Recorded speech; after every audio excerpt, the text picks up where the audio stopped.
성서 봉독하겠습니다. 고린도전서 8장 1절에서부터 13절까지입니다. 우상에게 바친 고기에 대하여 말하겠습니다. 우리는 우리 모두가 지식이 있는 줄로 알고 있습니다. 지식은 사람을 교만하게 하지만 사랑은 덕을 세웁니다. 자기가 무엇을 안다고 생각하는 사람은 아직도 그가 마땅히 알아야 할 방식대로 알지 못하는 사람입니다. 그러나 하나님을 사랑하는 사람은 하나님께서 그를 알아주십니다. 그런데 우상에게 바친 고기를 먹는 일을 두고 말하면 우리가 알기로는 세상에 우상이란 것은 아무것도 아니고 오직 하나님 한 분밖에는 신이 없습니다. 이른바 신이라는 것들이 하늘에든 땅에든 있다고 칩시다. 그러면 많은 신과 많은 주가 있는 것 같습니다. 그러나 우리에게는 아버지가 되시는 하나님 한 분이 계실 뿐입니다.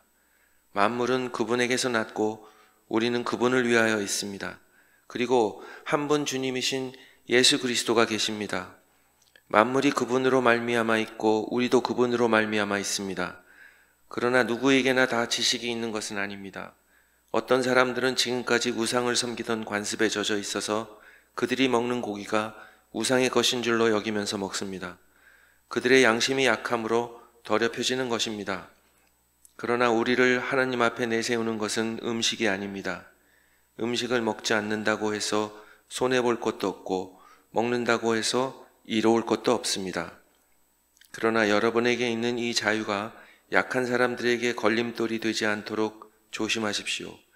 지식이 있는 당신이 우상의 신당에 앉아서 먹고 있는 것을 어떤 사람이 보면 그가 약한 사람일지라도 그 양심에 용기가 생겨서 우상에게 바친 고기를 먹게 되지 않겠습니까? 그러면 그 약한 사람은 당신의 지식 때문에 망하는 것입니다. 그리스도께서는 그 약한 신도를 위하여 죽으셨습니다. 이렇게 여러분이 형제 자매들에게 죄를 짓고 그들의 약한 양심을 상하게 하는 것은 그리스도께 죄를 짓는 것입니다. 그러므로 음식이 내 형제를 걸어서 넘어지게 하는 것이라면 그가 걸려서 넘어지지 않게 하기 위해서 나는 평생 고기를 먹지 않겠습니다. 아멘.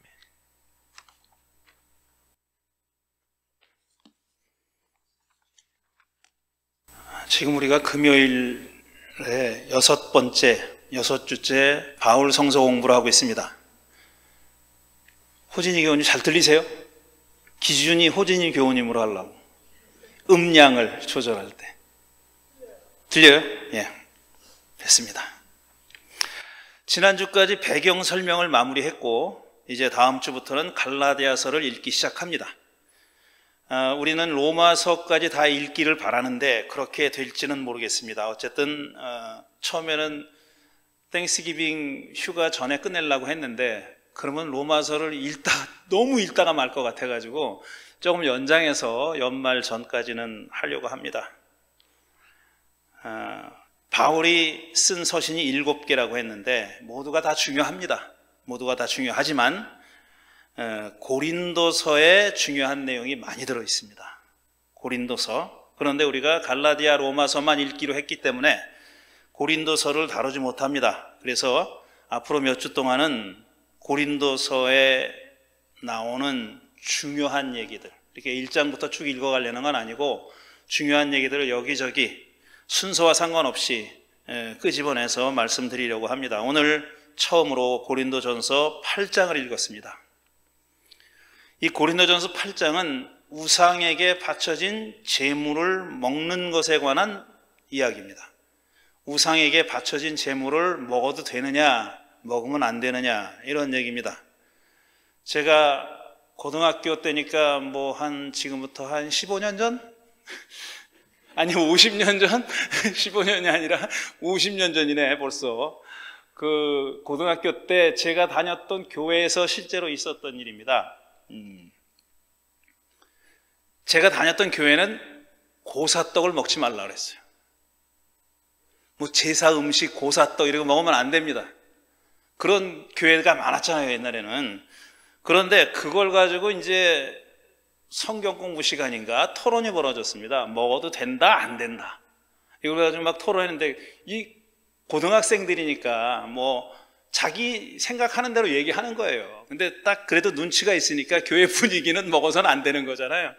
그러니까 먹어도 된다라고 말하는 아이들이 거의 없었어요. 그런데 어떤 녀석이 먹어도 된다 그러면서 이 고린도전서 8장을 읽은 거예요.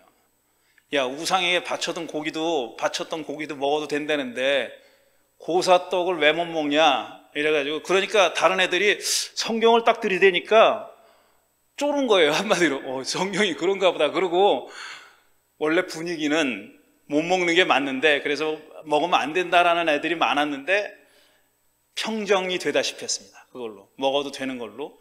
그래도 아마 먹진 않았을 겁니다. 그런데 지금 와서 제가 이 고린도전서 8장을 읽을 때마다 옛날 생각이 나요. 그래서 고사떡을 먹어도 되느냐를 가지고 논쟁했던 그때 생각이 납니다. 근데 그 친구 주장이 과연 맞는가? 지금 생각해보면 먹어도 된다.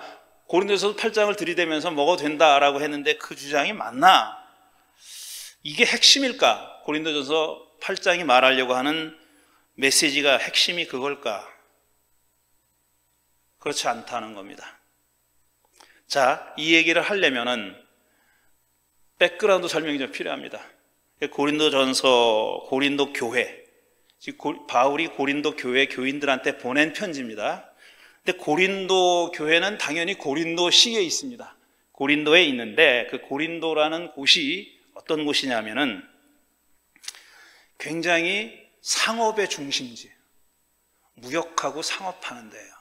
그러니까 그거는 이제 어떤 중요한 교통의 요지에 자리 잡고 있다는 그런 뜻입니다. 그래서 상업의 중심지고 커다란 시장이 있었고 무역이 이루어지는 곳입니다. 그러다 보니까 부가 모이는 곳이에요. 부가 모이는 곳이고, 로마 제국 시대에는, 로마 제국 사회는 신분 사회죠. 그러니까 황제가 있고 뭐가 있고 그 다음에 귀족이 있고 평민이 있고 노예가 있고 이런 사회입니다. 그런 사회이니까 주로 부가 거의 90% 이상이 귀족에게 몰려 있고, 그냥 보통 평민들, 노예들은 말할 것도 없고 보통 사람들은 그냥 수공업을 하거나 이런 사람들 있잖아요. 농사를 짓거나 이런 사람들은 이렇게 누릴 수 있는 게 많지가 않고 대부분은 귀족들과 그 위층의 사람들이 가지고 있었습니다. 그렇지만 어쨌든 여기가 부가 몰리는 곳인데 상업을 하는 사람들이 많아졌잖아요. 근데 이 상업은 크게는 귀족들이 하지만 그 밑에서 상업을 운영하면서 부를 축적한 사람들이 상당히 많았어요. 그러니까 좀 부자가 된 겁니다. 신흥 부자죠. 그러니까 신흥 부자들이 꽤 많았어요. 이 사람들은 그냥 계급적으로 보면은 평민인데 귀족에 못지않은 그런 부를 가지고 있는 사람들이 있었습니다. 여러분 글라디에이터라는 영화를 보면은 그 글라디에이터를 데리고 다니면서 종으로 사가지고 데리고 다니면서 싸움 붙이잖아요. 그 주인이 원래 글라디에이터였던 사람이에요. 그 영화에서도 이런 식으로 자기 신분에서 해방돼서 계층 상승을 하는 경우들이 있었는데 장사가 가장 좋은 길이었습니다. 그래서 고린도에는 귀족은 아니지만 부자들이 많았어요. 그리고 기원 후 1세기에는 어떤 일들이 벌어졌냐면 이미 이제 교회들이 세워졌잖아요. 세워졌는데 그 교회에 처음에 시작했을 때는 특히 이 갈릴리 혹은 유대 땅에서는 예수를 따르던 사람들이 거의 가난한 사람들이었습니다. 노예는 아니지만 거의 하층 사람들이었었어요. 그러니까 어부, 예수님의 제자들 봐도 뭐 어부 이런 사람들이에요. 농사 짓는 사람, 어부, 세리, 멸시당하는 사람들, 이런 사람들이었단 말이에요. 그런데 이게 로마의 커다란 도시로 퍼져나가면서 다양한 사람들이 교인이 된 겁니다. 그 중에서 이 유대교와 그리스도교라는 이름 없었지만 그리스도교의 매혹이 돼가지고 매력을 느끼고 그 공동체에 가담하려고 했던 사람들이 상당히 많았어요. 왜 매력을 느꼈냐 하면은 이 사람들은 다른 여타 종교에서 99%의 종교에서 하던 신의 형상을 만들어 놓고 제사를 드리고 뭐 이런 걸 안 한단 말이에요. 그런 짓을 안 하는 거예요. 그러니까 뭔가 좀 고급스러워 보이고 수준이 높아 보이고 그런 겁니다. 그리고 그때 당시 그리스 로마에서도 식자들은 신을 그렇게 의인화해서 생각하지 않았어요. 사람처럼 뭐 재물 갖다 바치면 자기가 먹고 마시고 뭐 이런 생각이 없었습니다. 그러니까 신상을 갖다가 거기다 재물을 바치긴 하지만 이게 신이 아니다라는 생각을 가지고 있었던 사람들이 많았어요. 그런데 유대교와 그리스도교는 아예 그게 없단 말이에요. 없고 우리가 믿는 신은 눈에 보이는 신이 아니다. 그 재물도 안 바치는 거예요. 그러니까 이 사람들이 상당히 이거 고급 종교라고 생각하게 됐고, 그래서 유대교와 그리스도교에 어떤 공감하는 사람들이 늘어났습니다. 개종했다는 뜻은 아니고요. 그런 사람들이 늘어가 그 중에 일부가 교회에 들어온 겁니다. 근데 그 중에 불축척한 사람들이 들어온 거예요. 그래서 교회가 이제 상당히 다양한 종류의 사람들이 모이게 됐습니다. 여전히 하층 수공업 하는 사람, 목수, 농부, 뭐 가죽 만드는 사람, 바울같이 텐트 만드는 사람, 이런 사람들도 있고 심지어 노예들도 있지만 상당히 부자인 사람들도 있는 겁니다. 그러니까 신분만 귀족이 아니었지 그런 부자인 사람들이 들어왔던 거예요. 고린도 교회는 그런 상황 속에 놓여 있었던 겁니다. 자, 이렇게 되니까 이제 무슨 문제가 생겼냐면 예배를 드리는데 시간을 정해놓고 예배를 드리자. 안식일 날 모였습니다. 그때도 토요일 날 안식일 날 모였는데 예배를 드리는데 이 부자인 사람들은 문제가 없어요. 그 예배 시간 맞춰오는 게 문제가 없어요. 자기는 그냥 다 아랫사람들 시키고 자기는 여유가 있잖아요. 그리고 성찬식을 제일 먼저 했습니다. 예배에서. 우리는 성찬식을 마지막에 하잖아요. 근데 성찬식을 맨 먼저 했어요. 그리고 성찬이 우리처럼 약식으로 하는 게 아니라 정말 밥을 먹는 거예요. 밥을 먹고 술을 마시고 하는 건데 그 음식은 어디서 나냐? 각자 갖고 오는 겁니다. 파틀럭이죠. 일종의 파틀럭이죠. 파틀럭으로 갖고 와가지고 자기가 먹을 것을 플러스 알파 해가지고 들고 오는 겁니다. 들고 와가지고 같이 나눠서 먹는 거예요. 근데 예배 시간이 됐어요. 근데 이 사람들은 이제 시작하려고 하는 거예요. 또 예배가 주로 저녁 때 많이 했습니다. 왜냐하면 안식이 시작하는 날이 저녁부터거든요. 유대인들은 저녁에 새날이 시작합니다.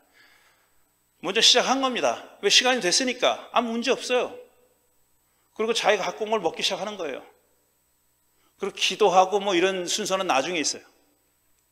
근데 그때 아직 텐트를 만들거나 가죽 일을 하거나 수공업자거나 농사 짓거나 심지어 노예들은 못 옵니다. 못 오는 경우가 많은 거예요.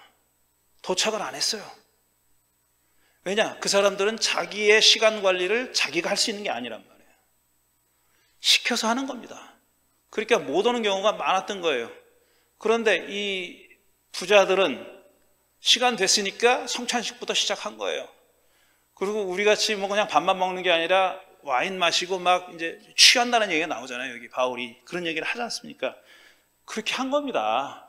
바울이 그걸 보고 나서 뭐라 그랬냐면은 당신들이 하는 것은 성만찬이 아니다. 그럼 주님의 식탁이 아니다라고 얘기했어요. 지금 이 얘기는 11장에 나오는 얘기입니다. 고린도전서 11장에 나오는 얘기인데 이 얘기랑 거의 유사한 얘기가 오늘 8장에 나오는 겁니다. 그래서 더 이게 쉽게 와닿으니까 그 말씀을 먼저 드린 겁니다. 아무 잘못이 없어요. 이 사람들은 그냥 정해진 대로 한 겁니다. 근데 바울은 거기에 대해서 엄청나게 화를 냅니다. 당신들이 하는 건 주의 만찬이 아니라고. 주의 만찬이 아니라고. 그렇게 먹으려면 집에서 먹지 왜 여기 와가지고 교회에 와가지고 먹냐고. 그렇게 막 화를 냈어요.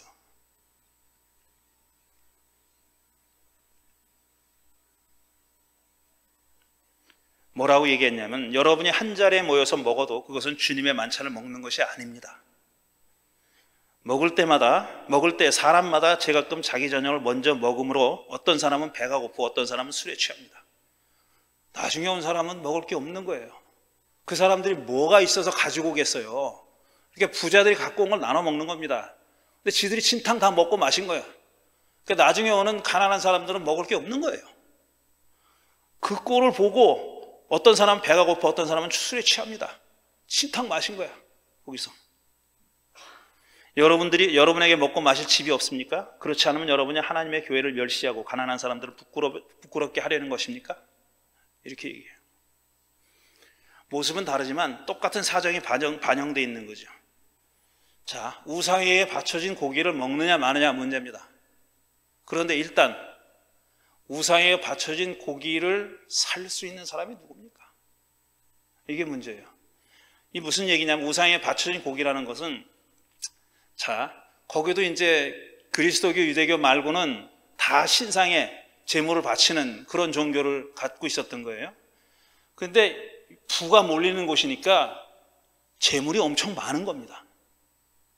그래서 그거를 관리하는 제사장들과 또 종교 전문가들이 다 소비할 수 없을 정도예요. 그 분량을 훨씬 넘어서는 분량이 제물로 들어오는 겁니다. 근데 신상은 안 먹잖아요. 근데 제사장이 먹다 남은 거예요. 그걸 다 어떻게 했느냐? 구약에 의하면 레위인들이 나눠 먹는 거예요, 그거를. 근데 이건 구약이 아니잖아요. 이방인들이잖아요. 그러니까 시장에 내다 판 겁니다. 근데 거기다가 라벨을 붙여서 판 게 아니에요. 이건 우상에게 바쳐진, 신에게 바쳐진 고기, 이런 거 없어요. 그러니까 유통되는 거예요. 근데 그거를 누가 사느냐? 그리스도인들 가운데도 부자들만 살 수 있는 거예요. 가난한 사람들은 1년에 정말 추석하고 설날 빼놓고는 고기 먹을 수 없는 사람들입니다. 우리가 옛날에 그랬듯이. 그런 사람들은 고기 구경도 못해요. 그러나 그런 사람들이 같은 교회에 소속되어 있지만 재산 정도가 다른 사람들이 그걸 자유롭게 사 먹는 것을 보고 두 가지 문제를 느끼는 거죠. 이거는 이 빈부의 차이에 대한 어떤 박탈감뿐 아니라 저것들 말이야 우상에게 바쳐진 줄 알면서도 저러는 거 아니야? 이거죠. 그게 걸리는 거예요. 왜냐하면 이 사람들은 일반적으로 우상에 바쳐진 것을 먹으면 안 된다라는 생각, 고사떡을 먹으면 안 된다라고 생각했듯이, 우리가 옛날에 그렇게 생각했듯이 이 사람들도 그렇게 생각하는 겁니다. 우상에 바쳐진 불결한 아니면 잘못된 그런 고기를 어떻게 먹으면 안 되지라는 생각을 가지고 있는데 저자들은 그걸 그냥 거리낌 없이 먹는단 말이에요. 그러니까 박탈감 플러스 종교적인 어떤 시험에 걸리는 거죠. 바울이 여기 뭐라고 얘기하냐면 우상에게 바쳐진 고기에 대해 말하겠습니다. 우리가 지식이 있는 줄 알고 있습니다. 그랬어요. 우리는 그랬는데 이거 바울 서신 읽을 때는 이게 누구한테 한 얘기인지를 분명히 봐야 돼요. 이 우리는이라는 말은 이 말을 들어야 할 사람은 부자입니다. 고린도 교회에 속해 있는 부자인데 바울이 그들을 설득하기 위해서 우리라 그런 거예요. 자기까지 거기 동일화 시켜가지고 얘기하는 겁니다. 우리는 돈이 있습니다라고 안 하고 지식이 있습니다 그랬어요. 지식은 대체로 돈이 있는 사람이 있습니다. 그게 점점 더 심해지고 있는, 세상이 점점 더 심해지고 있는 거예요. 학벌이 좋은 사람들은 다 재산가입니다. 타락군에서 나오는 거예요. 요즘 다 그렇잖아요. 그게 현실이지 않습니까? 이때도 마찬가지예요. 지식이 있으려면 여가가 있어야 됩니다. 철학은 여가 있는 사람들이 하는 거예요. 이 사람들도 돈이 있으니까 사람들 불러다가 교양도 쌓고 지식도 쌓고 이렇게 한 겁니다. 그래서 바울이 당신들 지식이 있지? 말은 안 하지만 돈 때문에 있는 거잖아. 당신 돈 때문에 있는 거잖아. 지식이 있잖아. 그런데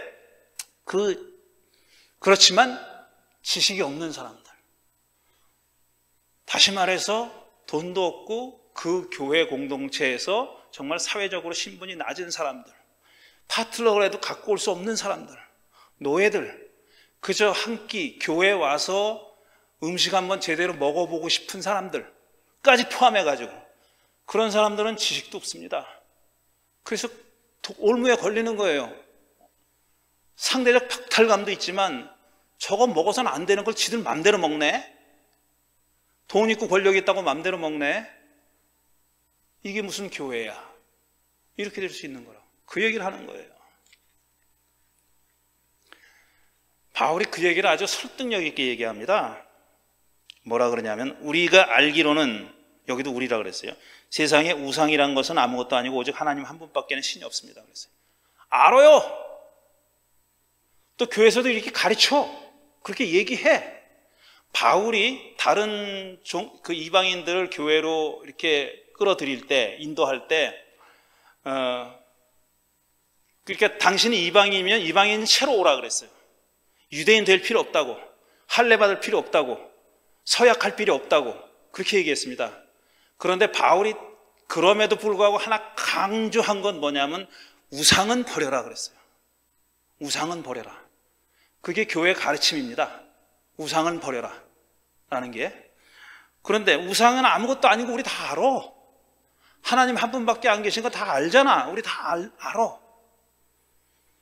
이른바 신이라는 것들이 하늘에 있든 땅에 있든 뭐 그렇지만 우리에게는 아버지가 되시는 하나님 한 분만이 계실 뿐입니다. 만물은 그에게서 났고 블라블라블라 이렇게 설명을 해요. 다 알아요. 우리는 다 알아. 바울 포함해서 부자들은 다 알아요. 그렇지만 뭐라 그러냐면 그러나 누구에게나 다 지식이 있는 건 아닙니다. 누구에게나 다 지식이 있는 건 아닙니다. 어떤 사람은 지금까지 우상을 섬기던 관습에 젖어 있어서 그들이 먹는 고기가 우상의 것인 줄로 여기면서 먹습니다. 먹게 되더라도 찜찜하면서 먹는다 이거예요. 찜찜한 가운데서 먹는 그들은 그들의 양심이 약함으로 더럽혀지는 겁니다. 상처를 받는 겁니다. 이렇게 얘기를 해요.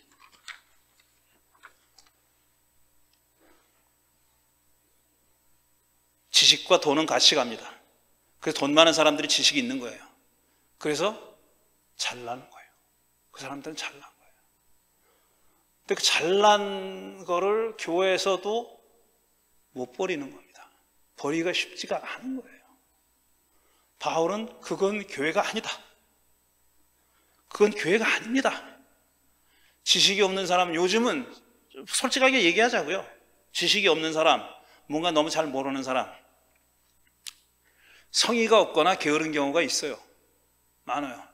책 읽기를 싫어하고 공부하는 거 싫어하고 뭐 아는 거 싫어하고 지금 이대로 살면 되지 뭐 할 수 있어요. 그런 사람이 있어요. 그러니까 요즘은 지식이 있고 없고가 성의와 어떤 게으름, 열심 이런 것과 관련이 있습니다. 그렇지만 이때는 아니에요. 이때는 그렇지 않습니다. 돈이 없으면 지식을 쌓을 수가 없어요. 쌓을 시간이 없어요. 그거 할 시간이 어디 있어요? 주인이 시키면 가서 죽어라고 일을 해야 되는데 그 사람들은 모르는 거예요. 지식이 없는 거예요. 근데 그런 사람들 생각하지 않고 당신들이 안다고 해가지고 뭘 안다고 해가지고 당신이 마음대로 행하는 거. 당신들 양심에는 안 걸리겠지. 하지만 이 사람들은 어떡할 거냐. 이게 바울 얘기입니다. 자, 종교라는 게 왜 생겼을까? 종교라는 것은 아는 게 부족해서 생긴 게 아닙니다. 지식이 부족해서 생긴 게 아니에요. 실천이 부족해서 생긴 거예요. 우리가 아는 걸 실천하지 못하기 때문에 종교의 도움을 받는 거예요. 종교는 우리가 아는 걸 실천하게 만들어주는 어떤 매개 같은 겁니다. 몰라서 안 하는 게 아니에요. 알지만 못하는 것을 우리 마음을 푹 돋아서 우리 정신을 고양시켜서 하게 만드는 거예요. 그걸 뭐라고 얘기했냐면은 바울이 1절에서 바로 8장 1절에서 지식은 사람을 교만하게 하지만 사랑은 덕을 세웁니다. 지식은 사람을 교만하게 만들지만 사랑은 덕을 세웁니다.